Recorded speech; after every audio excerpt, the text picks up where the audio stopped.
Hello, I'm Captain Jack and welcome to the Hangar Bay. On this channel, we take a deep dive into the best starships, technology, and more from your favourite sci-fi universes. Today, we're talking about Stargate's best fighter craft design. And that means, of course, we're talking about humanity's F-302 Fighter-Interceptor. It is a design of human origin, and has proven again and again how instrumental it is in the defense of both human starships, like the Daedalus, and also offensive engagements against Wraith Darts and other small craft. That being said, the F-302 can score crippling hits to larger starship designs as well. So how did this craft come about? In today's Hangar Bay video, we dive into the technical, story, and behind the scenes content of the F-302 Interceptor. Remember to hit that subscribe button for the latest videos. While you're watching this video, answer my question in the comments. Which is your favourite Stargate series and why? Of course, let us know what you think of this ship in the comments below.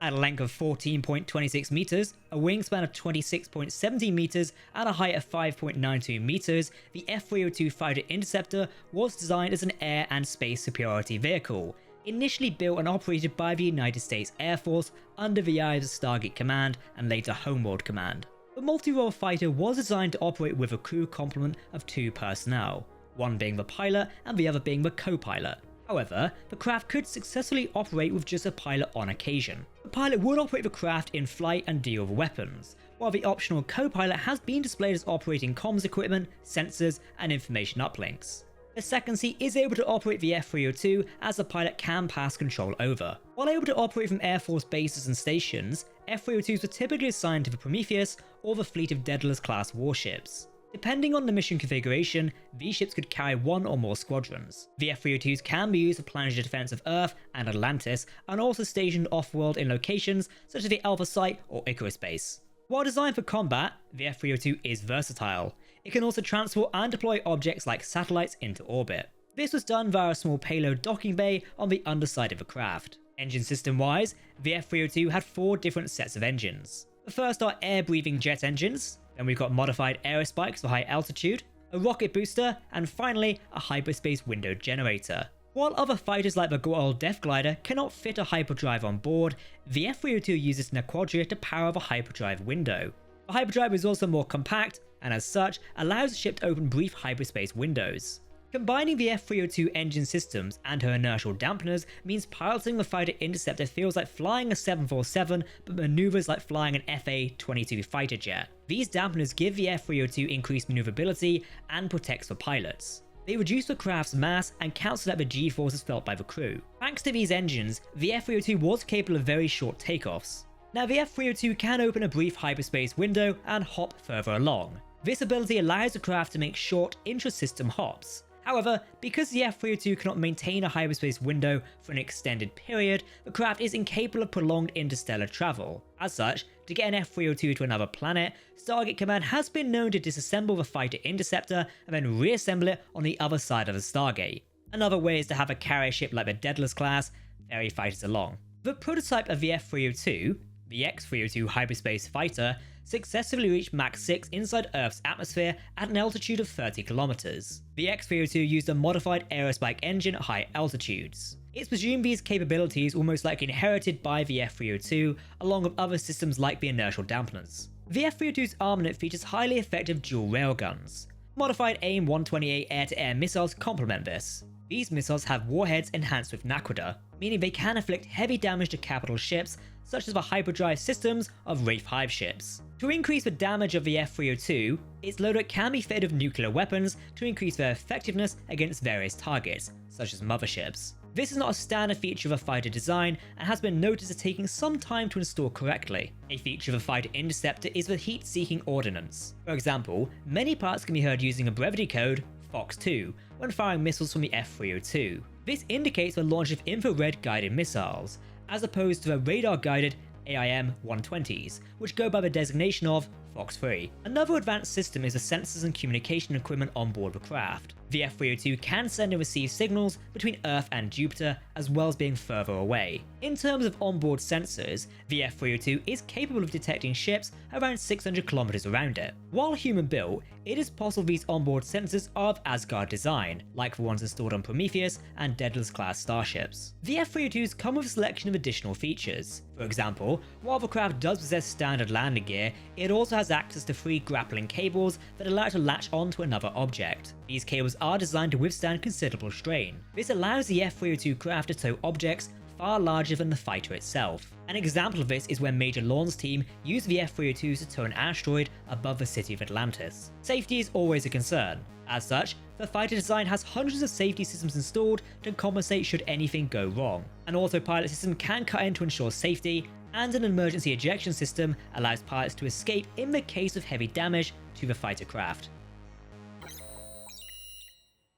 Initially, the F-302 Fighter-Interceptor was conceived as the X-302 hyperspace fighter. This was the pre-production designation of what would become the F-302. It was Earth's second attempt at constructing a combat-capable spacecraft. This was done by utilizing recovered alien technology at Area 51. Unlike the X-301 Interceptor's initial design, the X-302 was constructed entirely from technology designed and built on Earth. Stargate Command and Area 51 did not want a repeat of the X-301 incident, which was somewhat embarrassing. The X-302 took on a similar profile as Goa'uld Death Gliders. Both the BC-303 Prometheus and the successor human warships, the BC-304 Daedalus class, were outfitted with a complement of F-302 fighter interceptors. As the Prometheus was the only BC-303 produced, it had a squadron of 8 F-302s stationed on board. However, every Daedalus class warship would carry twice as many fighters as the Prometheus. The United States provided Russia with the plans for the X-302 hyperspace fighter and the X-303 in exchange for use of the Alpha Stargate. One of the first significant engagements in which the F-302 was used was the Battle of Antarctica.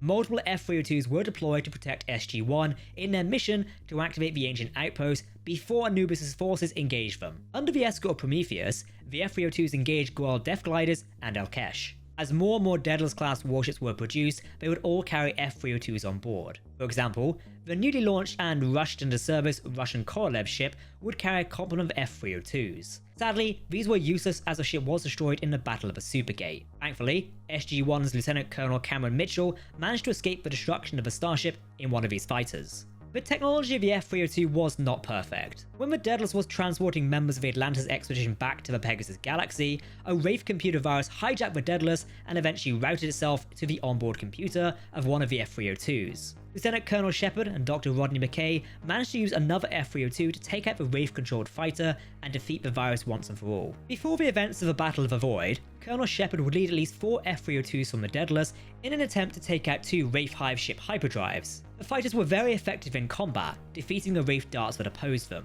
Unfortunately, the F-302s could not reach the Hive ships to take out the hyperdrive systems. Shepard ordered the other fighters back to the Daedalus while he proceeded to latch onto one of the Hive ships and hitch a ride. While a bold strategy, it ultimately proved successful, and Shepard would later use his F-302 to take out one of the Hive ship's ventral hyperspace generators. This attack brought time for friendly forces to reach him. The F-302 piloted by Shepard sustained damage, with its whole right wing blown off. During the Battle of Azuras, the BC-304 Daedalus and Apollo launched their F-302 fighter wings, where they would coordinate with the Wraith Darts to take out the Azuran Aurora-class battleships. They were mainly targeting their hyperdrive systems. The combined fighting power of the Wraith Darts and the human F-302s proved super effective, with only one replicator-controlled ship attempting to make a failed jump to hyperspace. Time and time again, the F-302s proved their usefulness. During the Battle of M2S-445, the Daedalus would dispatch her F-302s, where they would both defend the warship and take out the Wraith cruiser's weapons. The 302s took out the opposing Wraith Darts while they were at it. In 2009, a squadron of F-302s was on standby as Earth defense. When the Wraith Superhive threatened Earth, Colonel Shepard had them equipped with nuclear warheads to deal more damage and hopefully destroy the Superhive. Instead, the F-302s were deployed to cover Area 51 from a Wraith Dart attack. While successfully defending the Air Force base, all but Shepard's F-302s were lost in the engagement. Shepard would take his F-302 into orbit to take out the Superhive himself. The fighter craft's conventional missiles were enough to blast through the Dart Bay doors. Shepard landed his fighter and was prepared to detonate the nuclear device. Thankfully, for Shepard, he was stopped by Dr. McKay and rigged the detonator with a remote device. The team then escaped and activated the F-302 nuclear device, successfully destroying the superhive in the process. Later that year, humanity's Icarus base had a squadron of F-302 interceptors on standby. When the Lucian Alliance attacked the base, Colonel David Telford led the squadron in an attempt to defend the base. He was assisted by another F-302 squadron dispatched from the orbiting USS George Hammond. Ultimately, the planet was destroyed, but thankfully, most F-302s escaped on board the Hammond just as it jumped to hyperspace. Although taking many years to design and perfect, the F-302 proved itself worthy of being Stargate's best fighter design. Stargate SG-1's 6th season premiere episode, Redemption, first introduced the X-302, which would go on to be the F-302.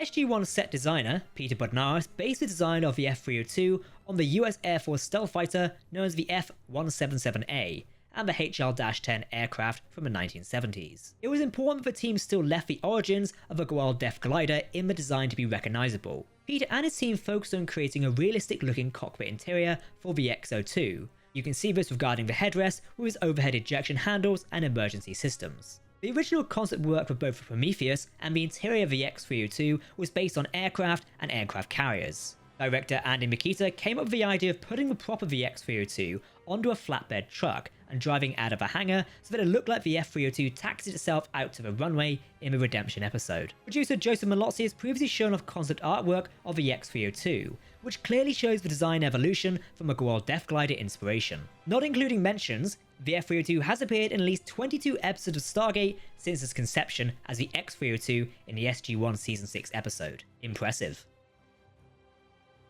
So, what do you think of the F-302 Interceptor? Is this a fighter you would happily jump into and take command, or would you prefer to be commanding a Daedalus class battlecruiser? Speaking of that ship, if you want to continue the Stargate adventures here on the Hangar Bay, hit that subscribe button and click on our Stargate playlist on the end screen now. That's the end of this video. I've been Captain Jack in the Hangar Bay. Remember, if you're talking about science fiction, we want to hear about it.